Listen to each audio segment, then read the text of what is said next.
Bismillahirrahmanirrahim. Assalamualaikum warahmatullahi wabarakatuh.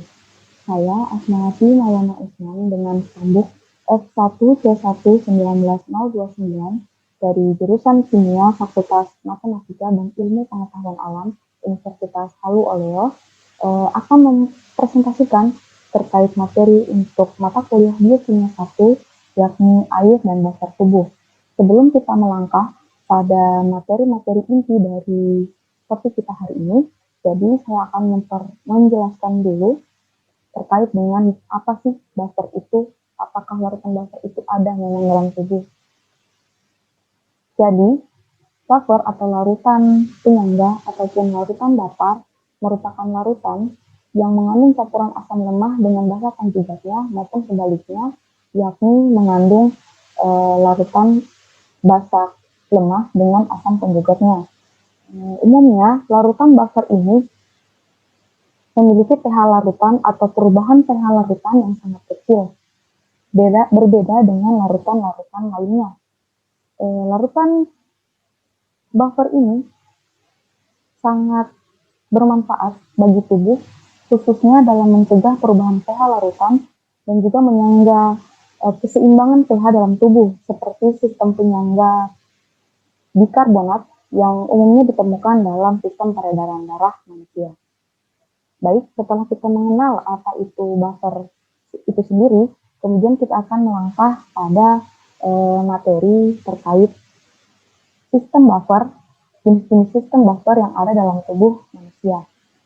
Sistem buffer ini yang pertama, seperti yang saya sebutkan sebelumnya, yakni buffer bikarbonat.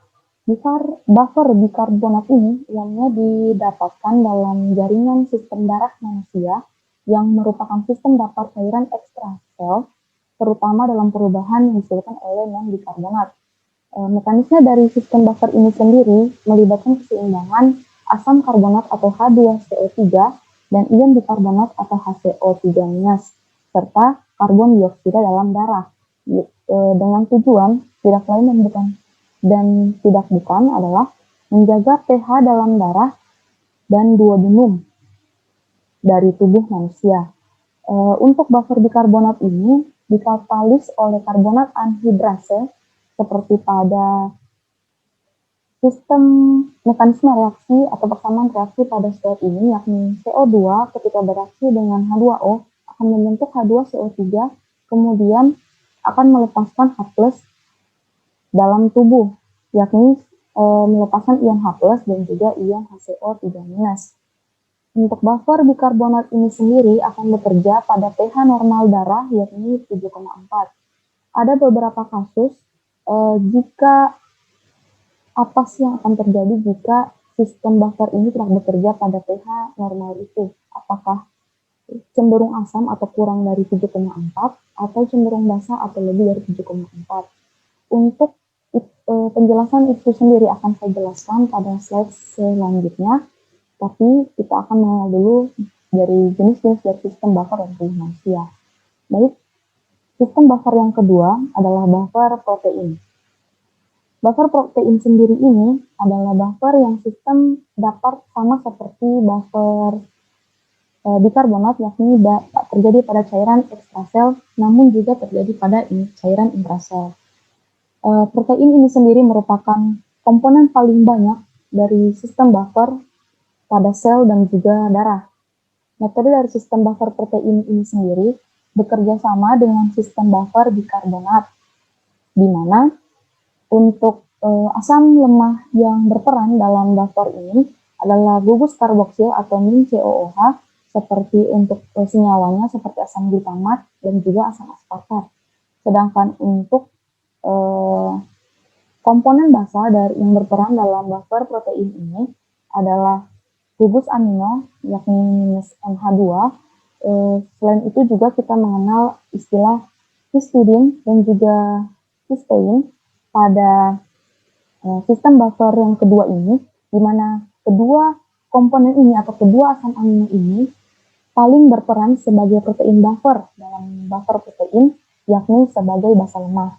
Di sini kita lihat pada mekanisme buffer protein, di mana berperan asam amino pada pH netral Ketika pH dinaikkan, maka akan dihasilkan medium alkali, di mana untuk medium alkali ini sendiri atau alkalin ini, untuk media alkalin atau media basa ketika pH diturunkan, dia akan berperan sebagai asam yang melepaskan ion H+. Sedangkan ketika asam amino diturunkan pH-nya, maka akan memerlukan medium asam. Maaf jika ada kesalahan dalam penjelasan. Dia akan berperan sebagai medium asam, di mana ketika bereaksi, asam amino ini akan berperan sebagai media asam tadi, yakni sebagai basa dan menyerap atau menangkap ion H+ yang dilepaskan. Mungkin itu penjelasan singkat dari buffer protein. Kemudian kita melangkah pada buffer yang ketiga, yakni buffer hemoglobin. Seperti yang kita ketahui, hemoglobin merupakan komponen senyawa kimia penyusun utama dari sel darah merah atau hemoglobin. Untuk buffer sendiri ini dapat kita jumpai pada darah dalam bentuk buffer hemoglobin yang merupakan sistem daftar atau sistem larutan penyangga, di mana eritrosit atau keping darah yang terkandung dalam sel darah merah akan digunakan untuk melakukan perubahan asam karbonat hemoglobin yang berperan sebagai transporter O2 atau pengantar O2 dari paru-paru ke jaringan perifer. Sedangkan untuk CO2 dari eritrosit tadi yang menyebabkan perubahan asam karbonat akan mengantarkan CO2 atau karbon dioksida dari jaringan ke paru-paru untuk dikeluarkan sebagai buffer darah, seperti buffer bikarbonat tadi. Intinya, buffer hemoglobin ini akan tetap berkaitan dengan buffer-buffer lain, khususnya buffer bikarbonat, terlepas pada bahwa buffer hemoglobin ini sendiri memang penyusun utama dari penjaga tingkat pH keasaman utama dari sistem jaringan darah manusia.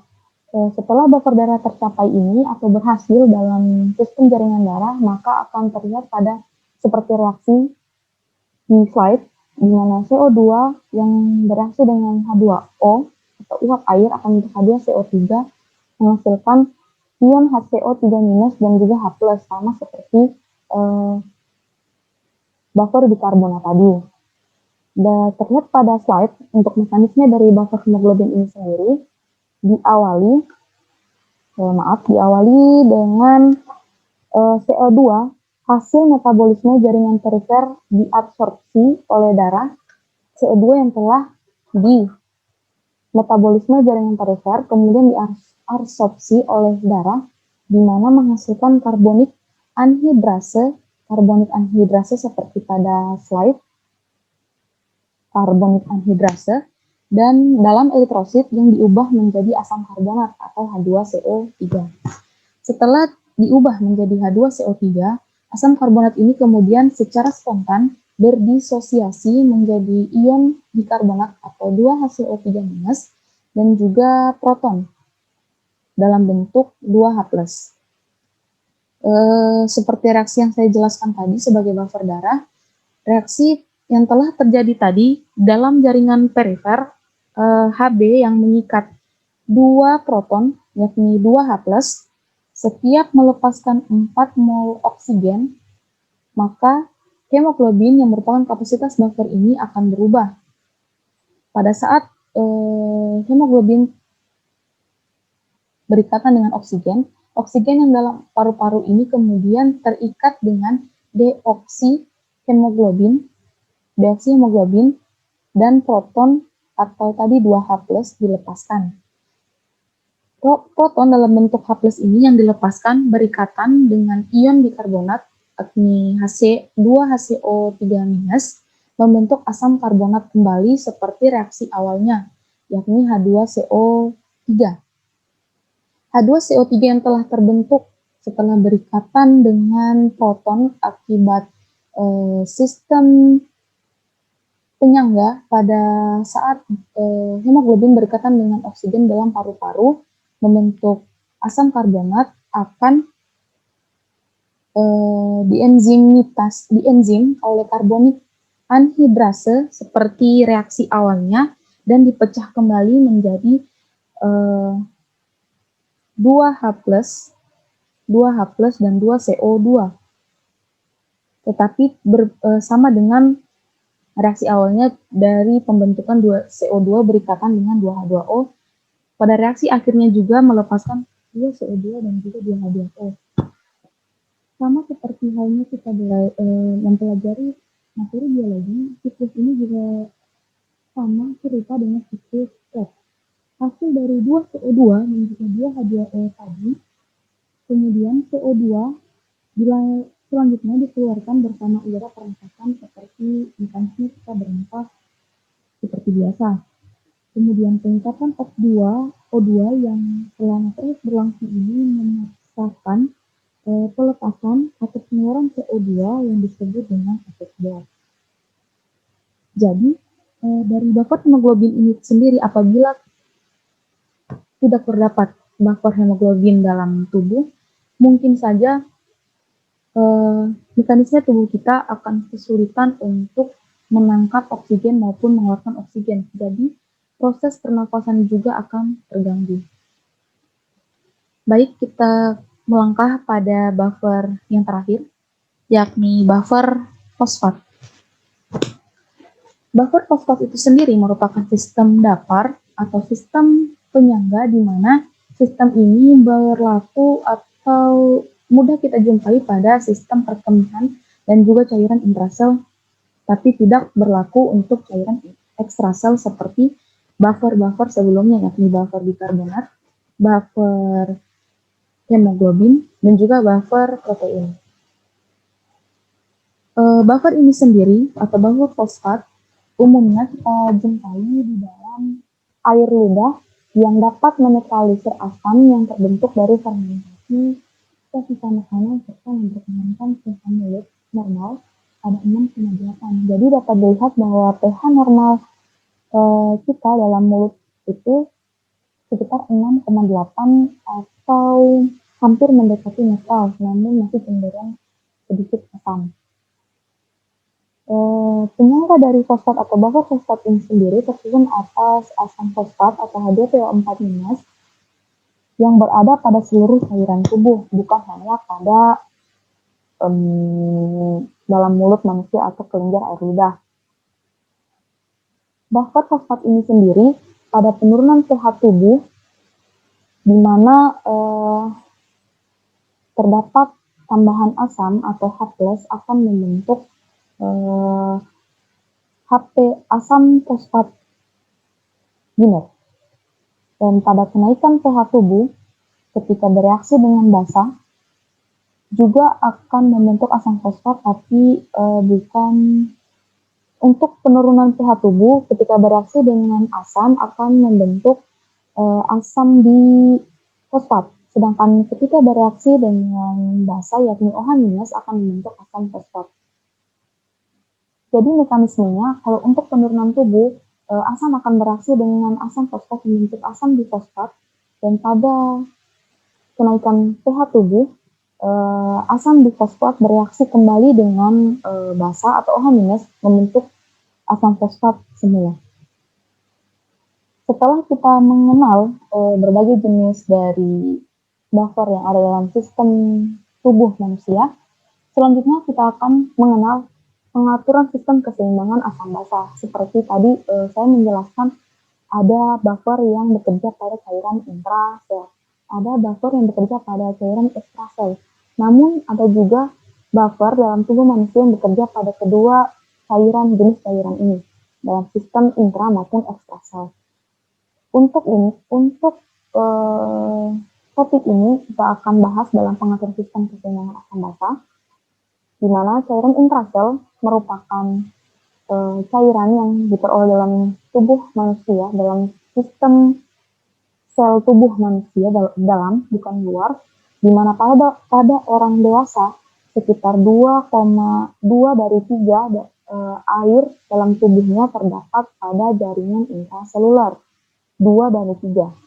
Sebaliknya pada bayi hanya setengah dari berat badannya yang merupakan cairan intraseluler. Seperti yang kita ketahui, untuk bayi sendiri struktur tubuhnya masih dalam proses pertumbuhan, jadi masih sekitar setengahnya masih tersusun atas cairan intraseluler. Kemudian cairan ekstraseluler itu apa sih sebenarnya? Cairan ekstraseluler kebalikan dari cairan intraseluler yang jumlahnya relatif menurun sering yang bertambah usia. Seperti yang saya jelaskan sebelumnya, untuk bayi contohnya saja kita pada saat masih bayi itu tulang-tulang maupun sistem tubuhnya itu belum selengkap dan semakin kita dewasa. Jadi untuk mempertahankan hidupnya, bayi itu tersusun atas sebagian tengahnya tersusun atas cairan intrasel yang sisanya merupakan jaringan tulang rawan yang itu dapat berkembang seiring dengan bertambahnya usia. Namun, seperti yang dijelaskan pada cairan ekstraseluler, dengan seiring bertambahnya usia, maka kematangan pada penyusun tubuh manusia juga akan semakin meningkat. Bertambahnya ini akan mengakibatkan cairan ekstraseluler yang ada dalam tubuh juga semakin berkurang, tergantikan oleh kematangan pada bagian-bagian tubuh manusia. Cairan ekstraseluler ini terbagi menjadi cairan interstisial dan juga cairan intravaskular. Kemudian untuk cairan intra dan ekstravaskular ini mekanismenya dalam menjaga keseimbangan asam basa pada tubuh manusia itu salah satunya atau lebih utama mengandalkan keseimbangan benang, di mana keseimbangan ini merupakan keseimbangan antara cairan intraseluler dan ekstraseluler yang timbul akibat adanya peran dari sel membran. Protein-protein dalam cairan intra dan ekstraseluler ini dalam bentuk albumin merupakan molekul besar bermuatan negatif, seperti pada slide ini, albumin yang disekitari oleh muatan-muatan negatif. Begitu pula dengan mineral-mineral lain seperti natrium dan juga klorida. Protein ini tidak dapat berpindah, tetapi akan mempengaruhi ion untuk mempertahankan neutralitas elektron atau keseimbangan muatan positif dan negatif pada saat proses keseimbangan asam basa terjadi. Pergerakan muatan pada ion akan menyebabkan perbedaan konsentrasi ion yang secara langsung mempengaruhi pergerakan cairan melalui membran ke dalam dan keluar sel tersebut. Seperti pada gambar ini kita lihat ketika albumin bereaksi dengan mineral masuk pada saat interaksi fluid, maka tidak mudah bagi untuk protein ini untuk keluar maupun masuk. Jadi yang teridentifikasi untuk keluar maupun masuk ini hanya sebagian kecil. Namun untuk masuk pada capillary fluid sangat mudah. Tapi untuk keluar dari fase dari capillary fluid ini sangat sulit dikarenakan dalam mempertahankan neutralitas elektron tadi, protein ini tidak dapat berpindah atau sangat sulit untuk berpindah. Jadi jika mudah untuk berpindah, maka keseimbangan asam basa dalam cairan intra dan ekstraseluler juga ini akan terganggu sehingga dapat menimbulkan gangguan klinis maupun penyakit yang akan datang. Baik, pengetahuan pertama tadi dari cairan intra dan ekstrasel, kemudian melangkah pada pengaturan sistem keseimbangan asam basa yang kedua, pada sistem pernafasan. Untuk penjelasan pertama tadi kita sudah melangkah dari awal dari sistem peredaran darah, namun tidak signifikan. Jadi kita akan bahas untuk sistem pernafasan, di mana sistem pernafasan ini berlangsung pada paru-paru, di mana di bawah kendali medula otak yang mengendalikan karbon dioksida, juga mengendalikan kandungan asam karbonik dari cairan ekstraseluler. Seperti yang dijelaskan tadi, bahwa cairan ekstraseluler ini bukan hanya pada cairan itu sendiri ataupun dasar-dasar sebelumnya, namun juga pada beberapa sistem kehidupan yang berlangsung pada tubuh manusia, contohnya pada sistem pernafasan ini. Paru-paru melakukan proses kerjanya dalam proses peningkatan oksigen maupun pengeluaran karbon dioksida seperti biasa yang menyesuaikan ventilasi atau centrifugal sebagai respon terhadap jumlah karbon dioksida dalam darah. Kenaikan dari tekanan parsial karbon dioksida seperti pada gambar ini dalam darah arteri atau PaCO2 merupakan sinyal meningkat untuk respirasi. Tentu saja tekanan parsial karbon dioksida dalam darah arteri atau PaCO2 juga mempengaruhi respirasi. Meskipun demikian, efeknya tidak sejelas seperti yang dirasakan oleh PaCO2. Maksud dari penjelasan ini sendiri, kenaikan dari tekanan parsial. Efek dari tekanan parsial yang meningkat pada saat proses pernafasan berlangsung dengan disertai adanya buffer untuk menunjang keseimbangan asam basa dalam sistem kehidupan dalam tubuh manusia sangat memiliki peranan penting, juga sangat mendukung dalam proses respirasi manusia. Tentu saja tekanan ini tidak seefektif yang dihasilkan oleh PaCO2 atau arteri, namun tetap memiliki pengaruh yang dapat menjaga keseimbangan asam basa. Pada keadaan asidosis metabolik, frekuensi pernafasan meningkat sehingga menyebabkan eliminasi karbon dioksida yang lebih besar. Seperti yang saya jelaskan sebelumnya,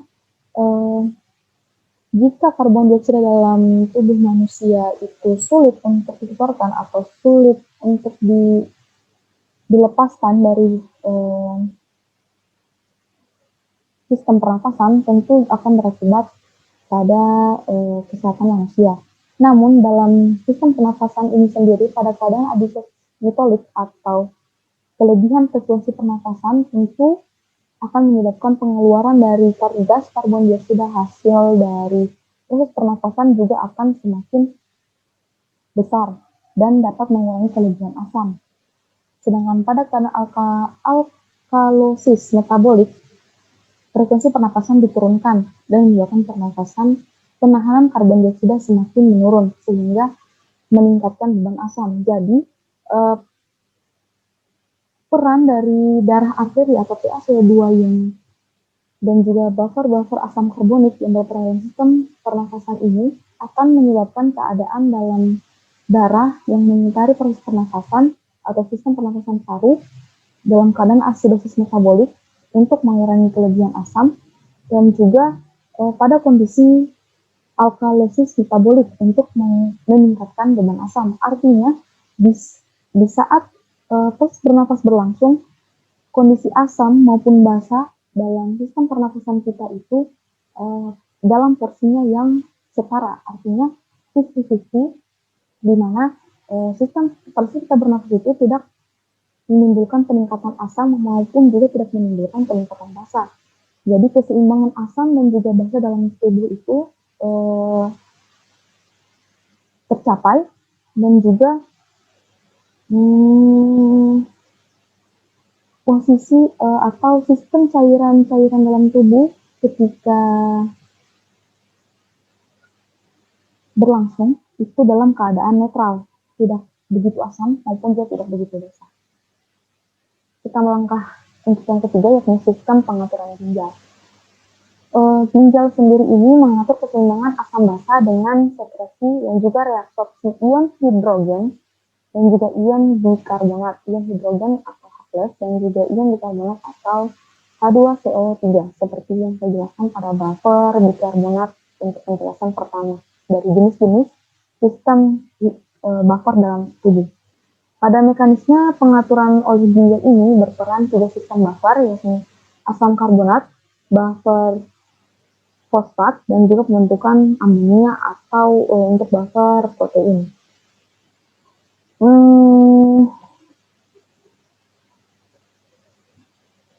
Untuk tambahan asam basa untuk ginjal ini, pengaturan ginjal ini sendiri, ion hidrogen yang sangat reaktif dan mudah bergabung dengan ion bermuatan negatif pada konsentrasi yang sangat rendah seperti pada gambar Sedangkan produksi ion hidrogen yang sangat banyak ini menghasilkan dihasilkan secara terus-menerus dalam tubuh dapat menyokong fungsi normal tubuh dalam memompa proton dari mitokondria pada proses fosforilasi oksidatif yang menghasilkan ATP atau tenaga, yakni adenosine trifosfat.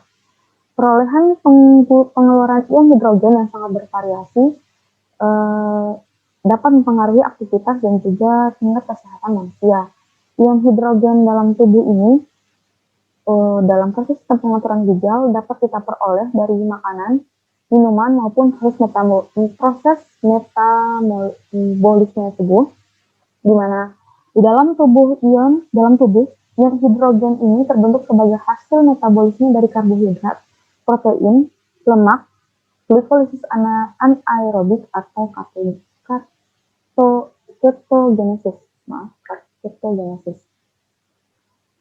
Itu untuk info singkat dari sistem pengaturan ginjal.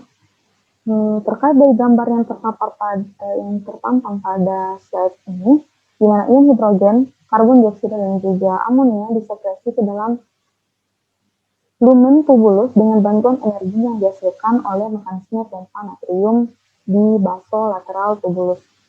Pada proses tersebut berlangsung, asam karbonat dan juga natrium dilepas kembali ke sirkulasi darah yang di sekitar sistem pengaturan ginjal untuk dapat berfungsi kembali sebagaimana mestinya, di mana tubulus proksimal akan sebagai tempat utama reabsorpsi akan menyerap bikarbonat dan juga mengeluarkan kadar asam berlebih ketika proses dalam pengaturan ginjal berlangsung.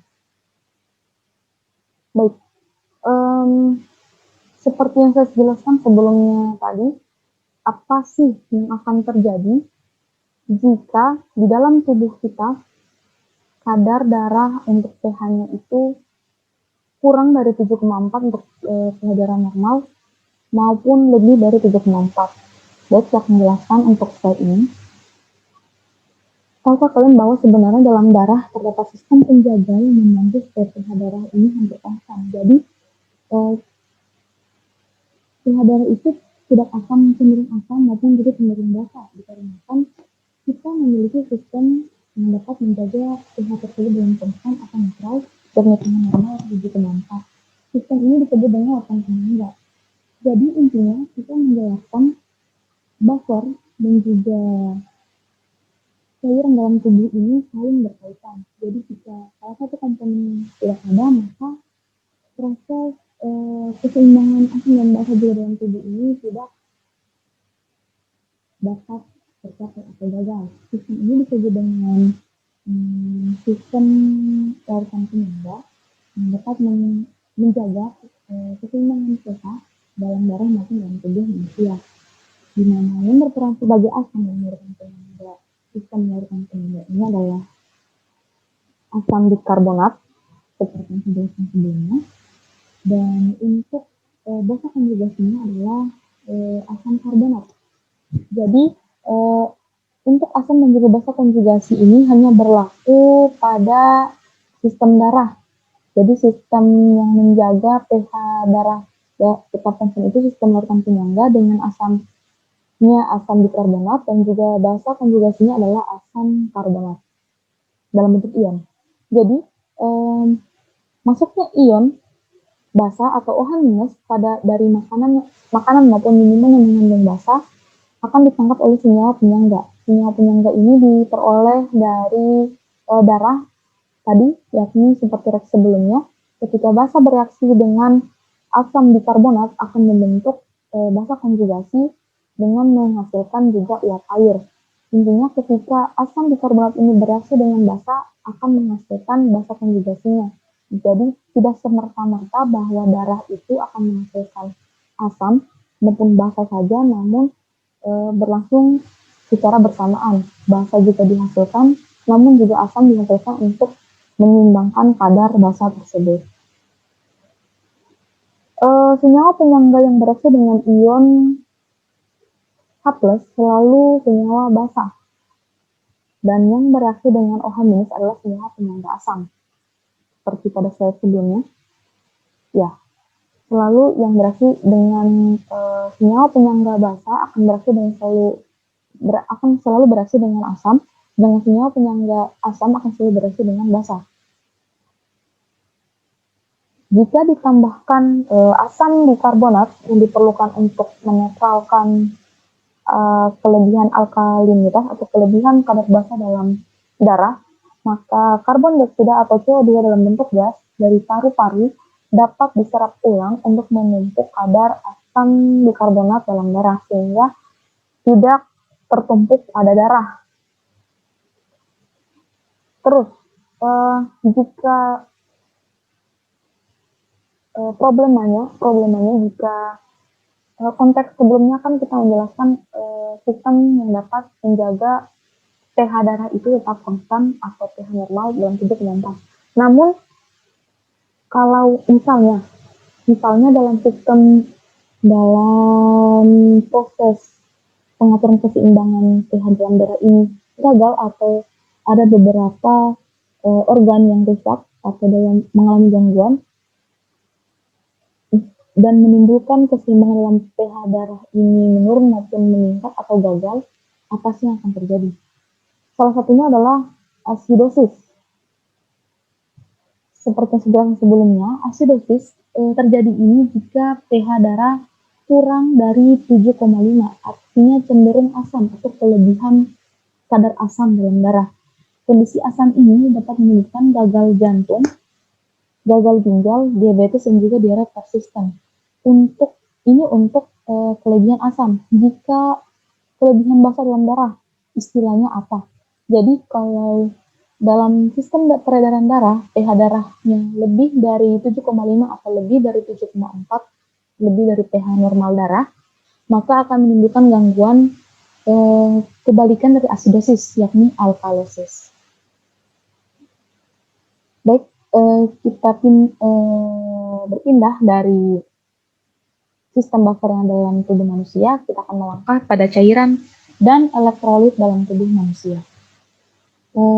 Cairan penyusun utama tubuh manusia sebagian besar adalah air atau H2O.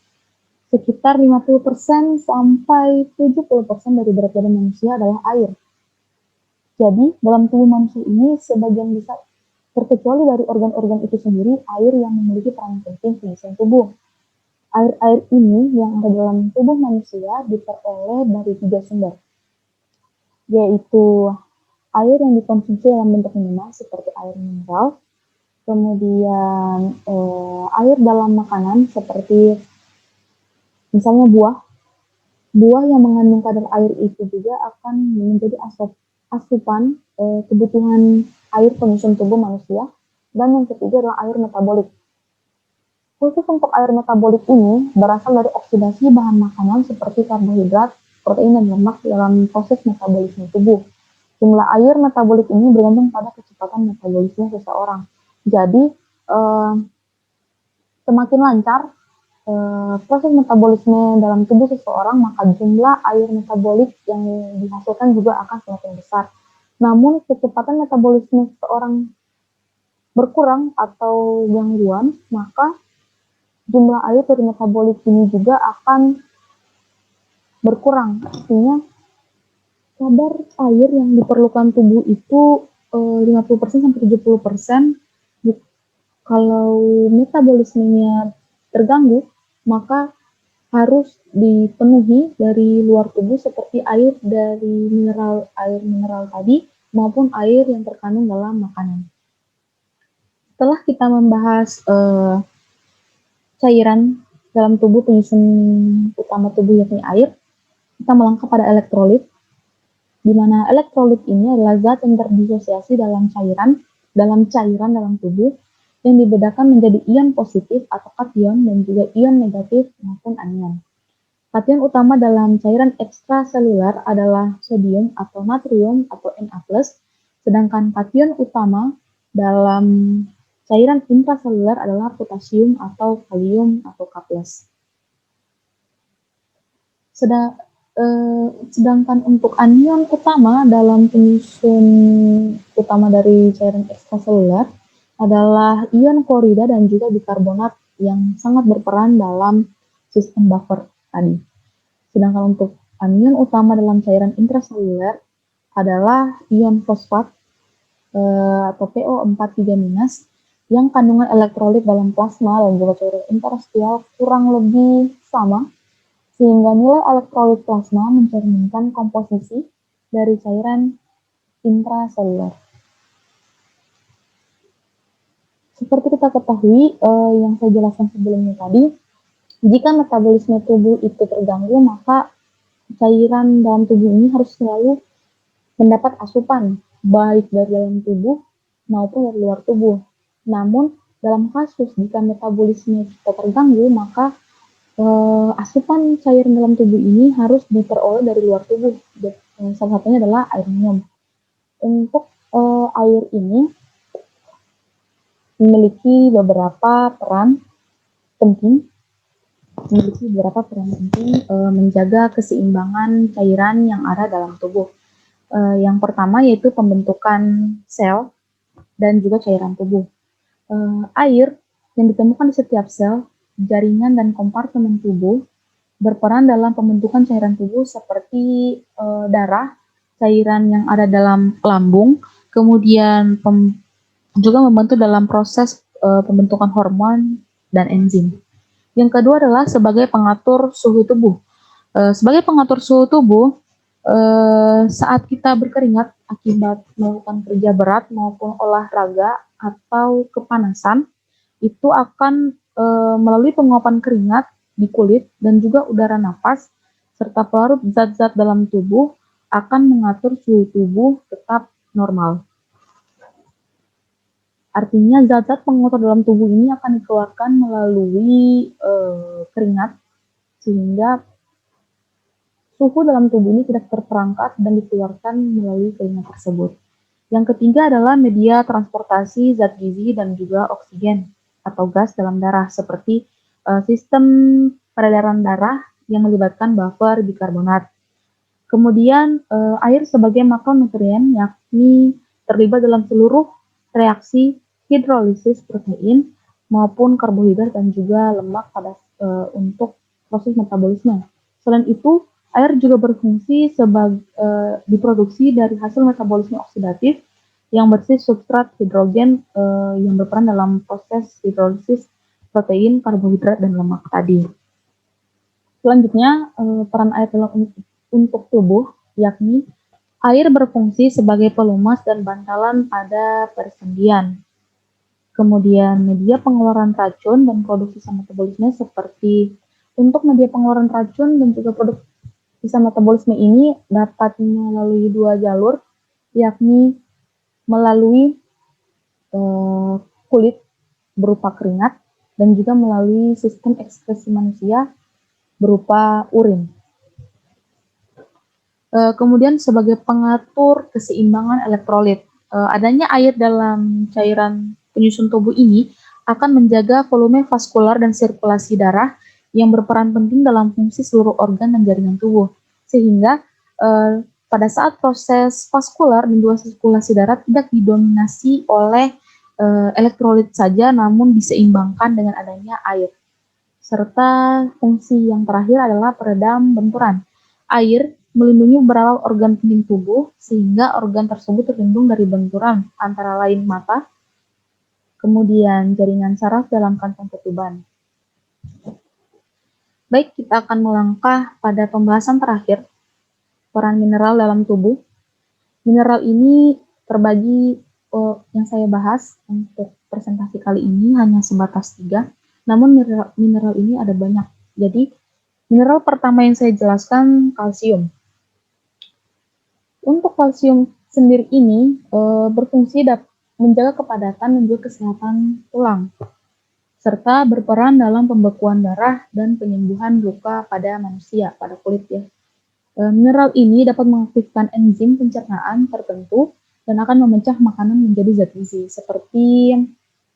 sehingga memecah makanan menjadi zat gizi ini Apabila kita mengonsumsi beberapa makanan yang mengandung kalsium akan bermanfaat juga pada tubuh manusia. Seperti yang terlihat pada gambar, kebutuhan akan kadar mineral kalsium untuk tubuh sendiri untuk orang dewasa maksimal 1000 mg untuk sehari dan dapat kita peroleh dari berbagai macam bahan makanan seperti susu dan produk olahannya bisa berupa yogurt itu dan juga keju, kemudian makanan laut seperti pada gambar berupa ikan, seafood yakni kerang, udang, kemudian daging ayam dan juga daging sapi. Mineral yang kedua adalah belerang atau sulfur.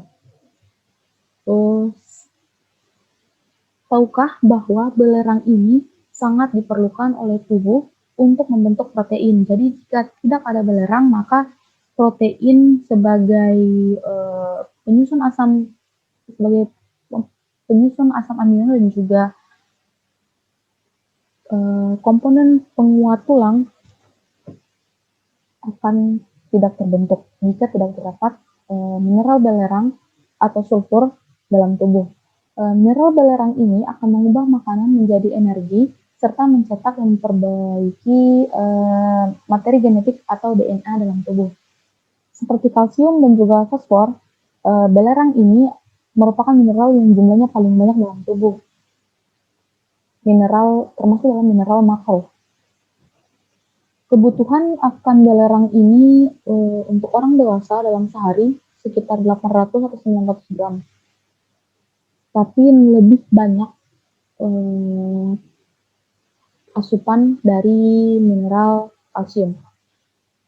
Untuk mineral belerang sendiri dapat kita peroleh dari berbagai macam makanan seperti kacang-kacangan, biji-bijian, daging, telur ayam, serta sayuran seperti brokoli, kembang kol, dan juga kubis. Kemudian mineral yang terakhir yang akan saya jelaskan yakni magnesium. Magnesium membantu proses metabolisme lemak dan protein yang dapat mengaktifkan lebih dari 300 jenis enzim yang ada dalam tubuh, serta menyeimbangkan elektrolit di dalam tubuh ketika otot berkontraksi. Untuk magnesium ini sendiri, asupan minimal atau maksimal untuk laki-laki ini dibedakan untuk laki-laki dan perempuan. Maksimal untuk laki-laki sendiri dalam sehari sebanyak 360 gram dan untuk perempuan 330 mg untuk satu harinya. Kadar asupan magnesium ini dapat kita peroleh dari berbagai jenis makanan seperti tahu, tempe atau dari olahan kacang kedelai, kemudian sayuran berdaun hijau dan juga daging sapi. Baik, itu adalah penjelasan umum terkait dari air dan juga buffer dalam tubuh manusia. Apakah itu dapat menyebabkan dampak positif maupun juga negatif, juga bagaimana mekanismenya dalam menjaga keseimbangan pH dalam tubuh. Akhir kata, wabillahi taufiq wal hidayah. Wassalamualaikum warahmatullahi wabarakatuh.